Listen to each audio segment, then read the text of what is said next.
পবিত্র কোরআনে কারিমে আল্লাহ তাআলা ইরশাদ করেন, শেষ পর্যন্ত তারা জাহান্নামের কাছে পৌঁছলে তাদের কান, চক্ষু, ত্বক তাদের কর্ম সম্পর্কে সাক্ষ্য দেবে।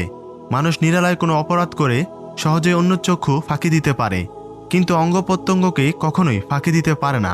আল কোরআন জানিয়ে দিচ্ছে, আমাদের চোখ, কান, হাত, পা, চেহারা মূলত আমাদের নয়, বরং আমাদের বিপক্ষের সাক্ষী। তাদের আমাদের কর্ম সম্পর্কে জিজ্ঞাসা করা হলে তারা সত্য সাক্ষ্য দেবে, আর তাতে ফাঁস হয়ে যাবে নির্জনে করা গুনাহের খবরও। তাই এই অপমান থেকে মুক্তির একমাত্র পথ হচ্ছে অপরাধ না করা। হাসরের মাঠে জৈনক বান্দা বলবে, হে আল্লাহ, আজ আমি আমার বিরুদ্ধে অন্যের সাক্ষ্য কখনো মেনে নেব না। আল্লাহ বলবেন, ঠিক আছে, তুমি নিজেই তোমার বিপক্ষে সাক্ষী হিসাবে যথেষ্ট।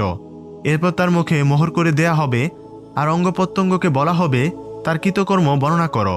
এসব শুনে সে নিজের অঙ্গ প্রত্যঙ্গের প্রতি অসন্তুষ্ট হয়ে বলবে, তোমরা ধ্বংস হও, আমি দুনিয়াতে যা করেছি তোমাদের সুখের জন্যই করেছি, এখন তোমরাই কেন আমার বিরুদ্ধে সাক্ষ্য দিচ্ছ?